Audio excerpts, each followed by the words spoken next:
If you're an aspiring founder, one of the critical skills you can learn is how to take a no. In my 10 years of entrepreneurship, I've been rejected and told no countless number of times.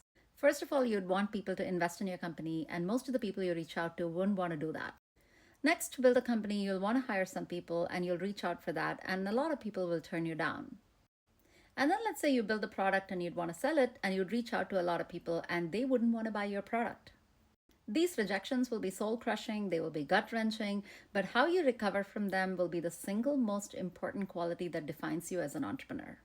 There are areas in which I've become fairly numb to the rejections. For example, I don't get dejected by an investor saying no anymore. I almost by default expect them to say no anyways. And yet, there are some areas in which the rejections still feel very personal sometimes. For the last couple of weeks since we launched out of beta, I've been doing some outreach, getting people to try our product, give us feedback, and it has been a rough experience.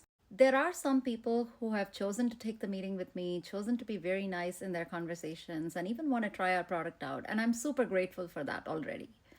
And then there are some people who politely say that they're not interested, and I'm very grateful for that as well.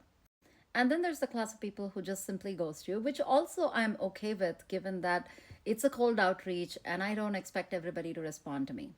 It's the last class of people that I really have a problem with, and these are the people who will take the time to let you know how shitty your idea is and why your company is doomed to fail. They are snobby, they hate marketing, they hate the tools that you used to reach out to them, and they really want to put you down. So I received one such response today, which briefly took me down for a couple of hours, had me feeling kind of low. But it's really critical that we ignore these people who have strong opinions but do not even want to try your product. What's fascinating is that in this round of outreach, I only reached out to other fellow entrepreneurs, and it's some of those people who choose to be super rude. These founders especially must have more empathy towards fellow founders. They should know that everyone needs to do marketing in one form or the other. And there's really no need to put anybody down. If they're not interested, all they have to do is move on. The fact that they will take the time to write elaborate negative notes to you shows their personality. I have to say that entrepreneurship did bring more empathy in me towards cold callers and sales outreach people and the cold emails that I get and so on. And sometimes I will actually let people know that I'm not interested. At other times, if I'm overwhelmed, I would simply ignore.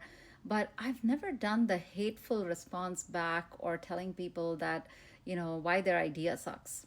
But, anyways, you cannot avoid running into such people. And so, as entrepreneurs, the best skill again that we can develop is that thick skin and the ability to really ignore, and I mean truly, truly ignore absolutely everything such people are telling you because they don't know shit about your area and they have no rights to actually comment on it.